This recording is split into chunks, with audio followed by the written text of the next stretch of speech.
What's going on, guys? Sticks here with the Token Minorities, bringing you my draft recap for Season 2 of the Wi-Fi Little Cup League in the APA. And before I get into anything, just a reminder that if you guys like this video, please leave a like, drop a comment, click that subscribe button as it helps us out a lot, and lets us do more cool stuff for you guys.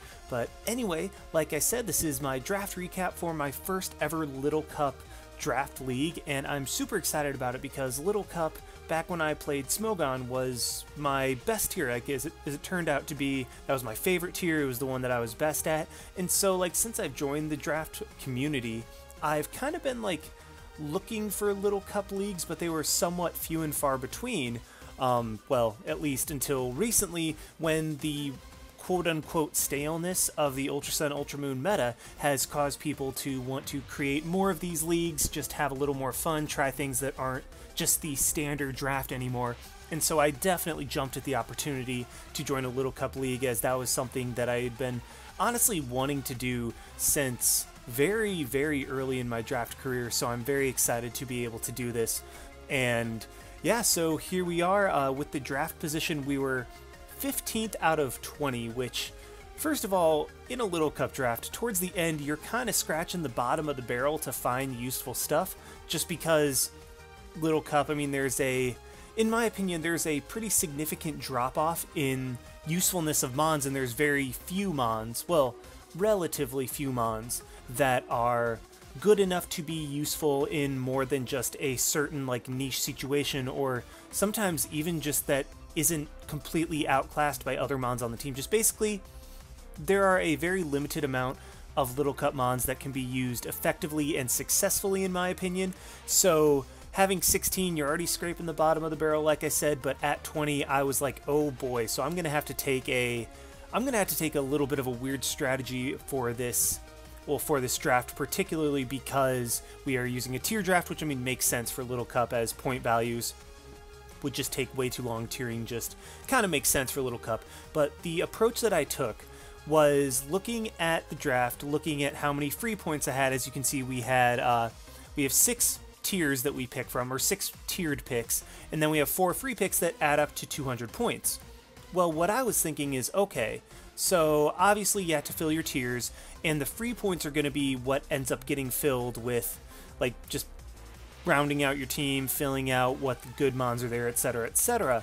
And looking at the tiers that they had, I realized that, well, in my opinion, tier 3 was the tier that had a very select amount of particularly useful Pokemon. Like, once you got through the first, like, 20 picks or something like that of that tier, then all of a sudden the drop-off between, like, effectiveness of that mon and the mon below it was significant enough to where I wanted to kind of aim at tier 3, like get my good tier 3s early and get a bunch of them, so that once the draft starts to thin out, then I can pick, well, wow, and then only then, there we go, I left out the only in there, only then would I start picking up my tier 2s, as I thought that there were enough good tier 2s that I wouldn't be kind of left out in the cold, as it were, if I should not pick up my tier 2s early. So that's going to be kind of my MO, but like I said, 16th pick, with the first round pick, we just kind of take the best mon that is available, and I was honestly really shocked this mon fell as far as it did, and so as soon as it got to me, I was like, yeah, definitely picking that thing up, and that is Pawniard. Now, I know Pawniard has the unfortunate 4x weakness to fighting, but honestly, Pawniard is really, really good in the Little Cup tier. I mean, having Stab knockoff is insanely underrated, and the only mons that really can resist knockoff are, like, fairy types, fighting types, but nothing likes to be knocked off unless it has a Z move. Well, there's only one Z move on a team, and so spamming knockoff, even if it doesn't do the full damage unless you're against a fighting type, it's still going to do a very hefty chunk because of Pawniard's sizable attack and the stab from knockoff. In addition to that, Pawniard is also able to take care of the fairies that normally try to switch into knockoff with Iron Head. It also has Stealth Rock, it can be a viable Scarfer, it can be a viable Z user, Swords Dance. Just Pawniard has so many different options that it has in the Little Cup tier that I could not pass up this opportunity. I had to grab it immediately. because I was like, this is one of the best mons of the game, in my opinion. I am shocked that it dropped to me at number 15, and so as soon as that came, I was like, yeah, no two ways about it, I'm grabbing Pawniard. My next pick, instead of going for another tier 1, so we were only allowed 2 tier 1s the absolute most, I didn't even go for a tier 2. I immediately went for a tier 3 because in my opinion, this mon is one of the most mistiered in the entire draft just because it's so good. It's one of my favorite mons in the draft format. It's perfect for my playstyle. So with my second round pick, I actually immediately grabbed a tier 3, and that is Bunnelby. So Bunnelby is, yeah, I mean, you look at its stats, the only stat that it has above 40 is speed.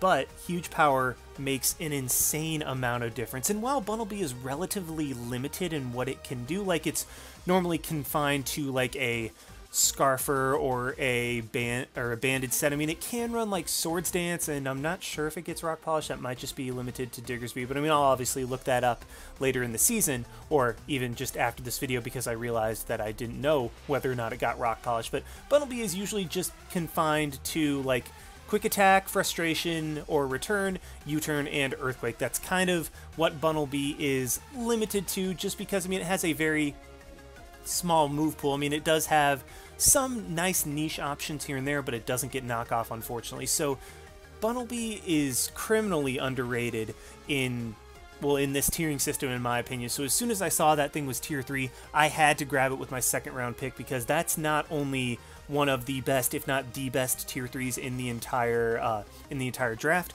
but it should be a mid to high level tier 2 in my opinion. But again, that's just my opinion. I really, really like Bunnelby, and as soon as I saw that thing, I was like, yeah, I gotta grab it. It is a great mon, and I'm really looking forward to having the core of Pawniard and Bunnelby.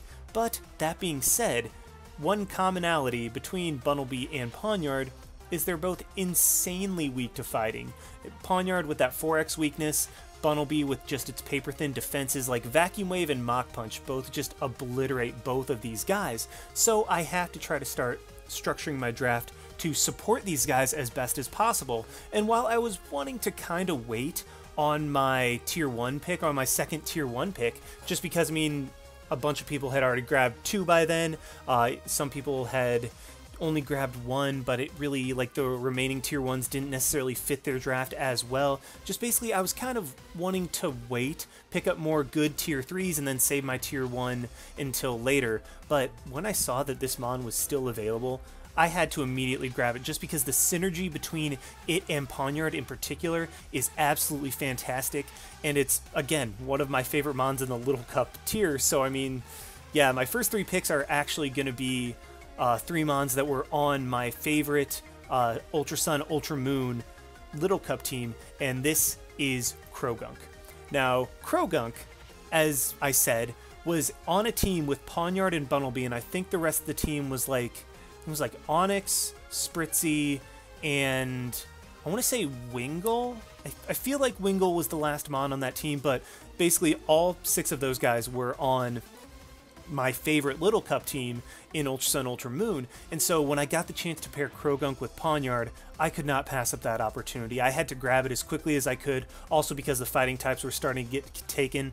And yeah, Croagunk just pairs with these guys so well because of its ability to take fighting hits, take a knockoff. Like, Croagunk's move pool, its typing, and its relative bulk is just really, really, really nice for this game. And also, by the way, I have a very solid priority spam core, so I'm just going to be rolling with that. But what I was saying about the synergy between Croagunk and Pawniard, Croagunk has a really, really, really good move pool, but one thing it does struggle with are like Ghosts and Psychics, because, I mean, obviously Vacuum Wave doesn't take them out. You have to rely on Sucker Punch. If you're running a special set, then those sets basically just completely wall you and can revenge you pretty easily. Well, Pawniard suddenly is able to really easily take care of Ghosts and Psychics, or at least put them in range of Croagunk, whereas the fighting types that Pawniard struggles with, Croagunk can come in and handle those guys. So it's a really cool give and take between those two, and even though I wanted to wait on my tier 1 until later,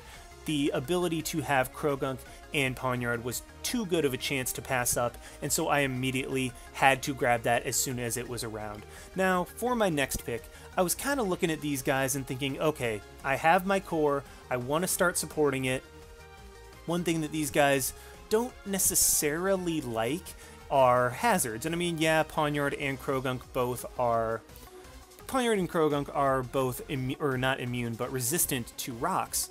But this mon, I was kind of looking at the tier 3s thinking, okay, I definitely want my pick to be a tier 3, and I was kind of looking for like a defogger, a ground immune, but also a psychic type to help out with like psychic plus fighting coverage, as that would absolutely demolish my team. And this was a mon that I feel like, I mean, I kind of feel like I picked it early, but at the same time, it works well enough with my team and with my playstyle that I can justify taking it with a round 4 selection, and that mon is going to be Natu.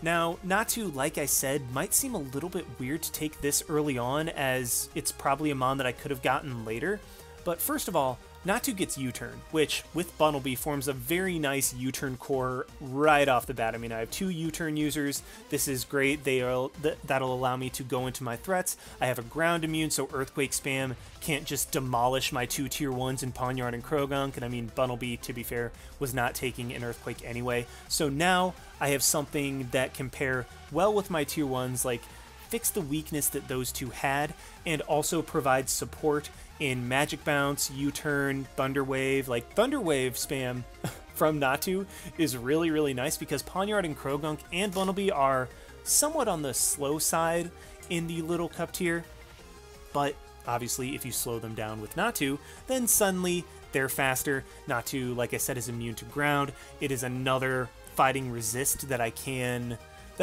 use if I need it. It's also, I mean, it doesn't take knockoff well, which, I mean, to be fair, a lot of the fighting types do get knockoff and usually go for knockoff immediately, particularly against a Pawniard, so I can't just switch Natu in, but it's a mon that I can use to resist Psychic. I can use it to resist Fighting and Earthquake. Just kind of forms a nice little core with my team, because now I have Rocks, now I have Defog, now I have Hazard Deterrent, I have a group of 4 that not one single type can destroy me. So really, really liking what I have so far. Natu just kind of fit way too well. It had a good speed tier additionally, to where I was like, yeah, let's just go ahead and grab a second tier 3 and just kind of put myself in a good position. Like, I really am just going to try to fill out my tier 3s from here on out to go with the strategy of this draft, like I said, because at this point a lot of the tier 2s are being taken. Like, people were filling up on their tier 2s, grabbing other tier 1s, but I was really focusing on my tier 3s, and I got I got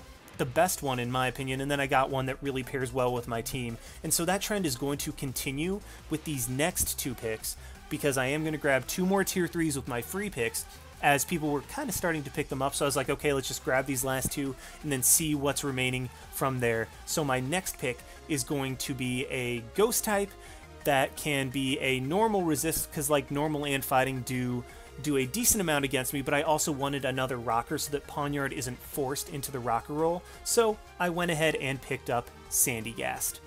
Now, Sandygast admittedly was a backup pick because I really wanted Golett. I mean, No Guard Dynamic Punch looks really, really, really nice in this format, but Sandygast was kind of a, okay, well, Golett got sniped, yeah, screw it, let's just go grab Sandygast, because it's also a Ghost and Ground.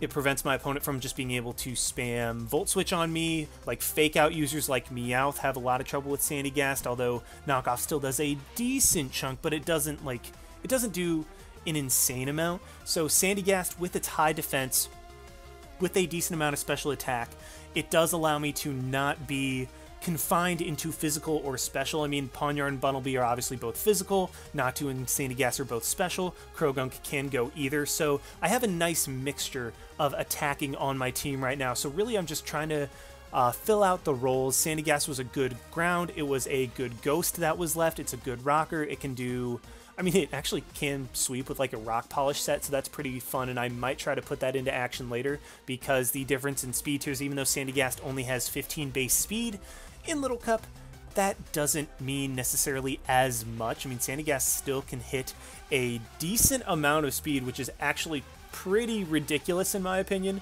that Sandygast, even with as low a speed as it does have, it can still hit 12 speed, and I'm actually double checking right now because I don't trust myself, and I think I might have screwed up the... Did I screw up the... No, I didn't. I did not screw up the graphic. Sandygast can hit 12 speed, so with a rock polish, all of a sudden, it's faster than everything non-scarfed. So, yeah, Sandygast is a really cool option that I'm glad that I have. Good special attacker. Ghost typing is very, very nice in the Little Cup tier, and particularly that ground and ghost, the immunities that it grants me are what I was going for. Now, next up, the good grasses were starting to go. I wanted to get another defogger so that Natu with Magic Bounce wasn't the only thing that I would have to deter hazard, so I wanted another one just as backup if I needed it. I also wanted a grass type, and this is another mon that is really good for a tier 3. I mean, I don't necessarily think it's mistiered, I just think that it is a good solid tier 3 because of the options that it has, and that is going to be Fomantis. Now this mon is basically just like a poor man's Snivy. It doesn't have the speed, it has a little bit worse bulk, I think, but at the same time, I believe Snivy was a tier 1, and so getting a poor man Snivy in tier 3, I am completely content with. Just like Contrary Leaf Storm in and of itself is very solid. Fomantis has defog, it has decent enough bulk to where it doesn't just get like O-code, you can invest enough in it to where it can take hits. It has reliable recovery, has Leaf Storm, like I said, and while it doesn't have a ton of coverage, it has just enough in the right situation. So I have a couple ideas of what I want to do with Fomantis that I don't necessarily want to give away right off the bat, but I am very happy with this pick. Like, I'm glad that I was able to grab Fomantis when I did. I think it's a good mon that I hopefully will be able to use effectively. Now, at this point, I have a good group of tier 3s that I'm happy with. I still need to grab one more, but at this point I have 4 good ones that I'm content with, so I don't necessarily have to finish that up. Still going to wait on my tier 2s because I think I can wait a little bit longer on them. I think that they're not necessary to grab immediately because there are plenty of choices left over and people had mostly filled out their tier 2s at this point, so I didn't have any priority. But at this point in the draft, it was kind of obvious that people were going to start picking up their tier 4s. Now, tier 4s, in my opinion, well, not just in my opinion, but tier 4s are the worst. Like, they are really, really difficult to find a good one that you can use in more than one situation or even just use at all. So I placed a little bit of priority on getting one of the good tier 4s, in my opinion. So I was kind of looking at, okay, what do I have? I still have a little bit of trouble with normal types or flying. Like, flying types in particular give me a ton of trouble. So I wanted like a flying resist, I wanted kind of a normal resist, and while I do have Pawnyard for that, Pawnyard gets absolutely decimated by even just like HP fighting from uninvested mons, so I can't really rely on Pawnyard that much to be my flying resist. So I was looking at the tier 4s and thinking, okay, what are the good ones, what can I grab? And then I saw this mon, it was like, this mon actually has some pretty decent stats, it has some pretty decent options, it's a rocker, it has the ability to be very annoying, it's a mon that I don't have to necessarily run like Eviolite on, and because of the 2-item limit in this league, that is absolutely huge. So I just went ahead and grabbed it. Like, round 7, I immediately grabbed my tier 4 because it was one of the better tier 4s out there and it just fit my team really well. So yeah, with my round 7 pick, I went ahead and grabbed Bonsly. Bonsly? I don't know, whatever. I grabbed the pre-evolution of Sudowoodo, I think it's Bonsly. But either way, Bonsly is really, like, it kind of just fits my team very well with its rock typing. That was something that I didn't have yet. It's a good flying resist, it's a really good flying resist. It has sturdy plus berry juice, which is really, really good in the Little Cup format. I mean, just being able to recover back up to full HP once you take a hit from sturdy, and then all of a sudden you basically have 2 Bonslys. That is great. It has underrated attack, which means that even uninvested, things like Rock Tomb, Rock Slide, Earthquake will do a good amount of damage to the opponent. So with Bonsly, as a tier 4 pick, I'm very satisfied with that because that gives me a third rocker. So now I have 3 different rockers, so Pawniard will never be pressured to be the only rocker on my team. Like, if it's a matchup where Bonsly and Sandy Gas don't work, okay, then I have to make Pawniard my rocker, but at least I have more situations where I don't have to rely on Pawniard for rocks, as I have a tier 3 and a tier 4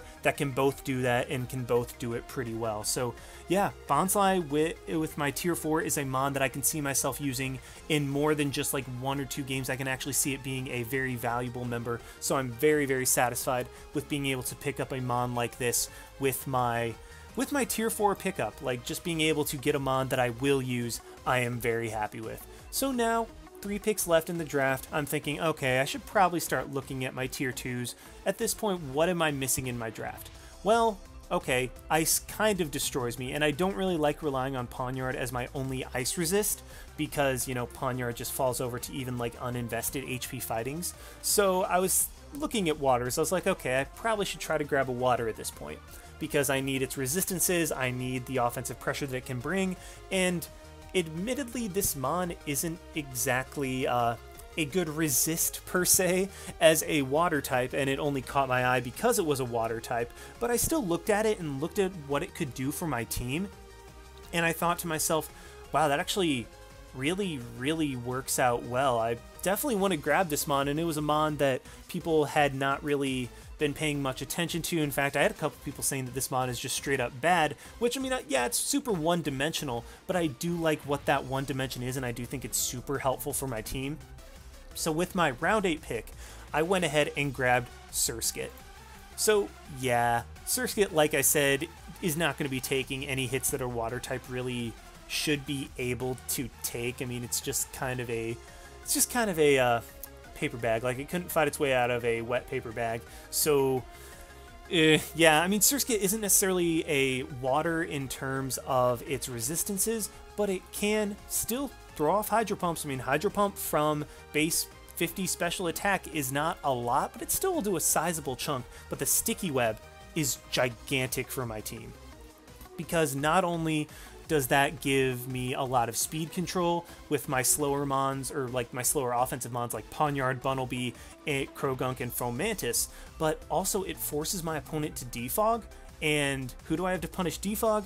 I have Pawniard. So the combination of Surskit and Pawniard is really, really solid, in my opinion. And also, if I want to get cheeky, I can go into Fomantis and get the evasion boost, so that maybe I can dodge a hit or two. But yeah, Surskit with my team works out really well. It's not a traditional water in the sense of its resistances or anything like that, but it's still good enough that I definitely had my eye on it and was thinking about it, to where I ultimately decided to just grab it. I think Sticky Web on the team is a very solid option that I'm looking forward to trying out. But anyway, with my next pick, I decide to finally get my tier 4, as the people between me and my last pick were much less likely to grab a tier 4 as they were a tier 3. So I prioritized getting my last tier 3, and with this pick, I ended up getting a more traditional water type. I mean, admittedly, it still doesn't take hits that well, but I mean, it still takes hits a little bit better than the Surskit. I mean, not on the special side, because this thing has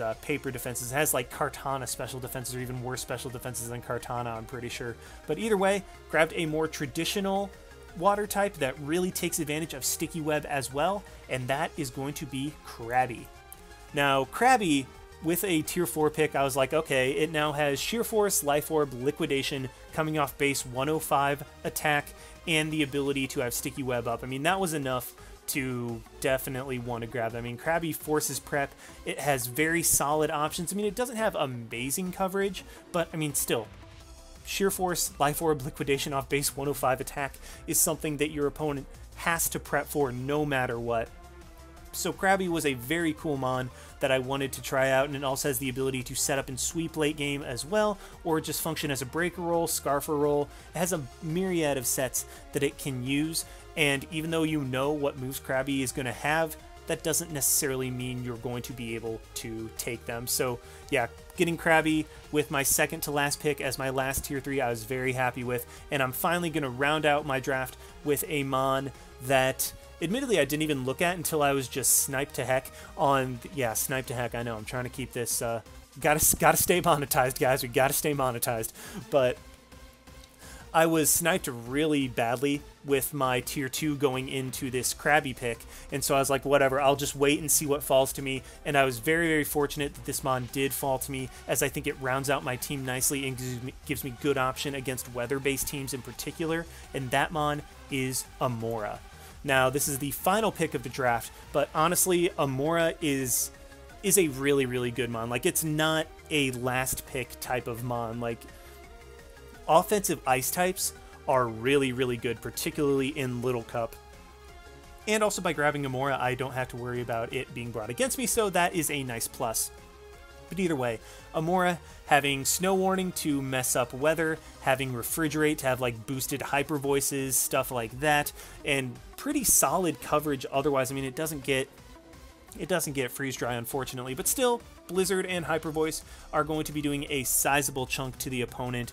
And also, I mean, it's a rocker, but that's not what I picked it for. I'm not necessarily planning to use it as a rocker. I mean, it's a nice option to have if I need it, but just the offensive presence that Amora brings, particularly with the aforementioned Sticky Web, among other things, and it's just fast enough as a Scarfer to where, like, I don't have to worry about things outspeeding it without a Scarf, so just very happy with my last pick in Amora, and overall, I love my draft. I think it's one of the more powerful ones. I think I have 10 mons that could realistically come any given week. I don't see a mon where I'm just like, oh yeah, that mon's never gonna come, like it's just gonna be these 9 mons. No, I think every single mon has not only one use, but it has multiple potential uses, so I can see my team being pretty spread out in terms of how much I bring what mon. So very, very happy with my draft. I hope you guys are looking forward to the season as much as I am, and hope you guys enjoyed watching. Like, comment, subscribe, all that good stuff, and this is Styx signing out. Why not? See you guys.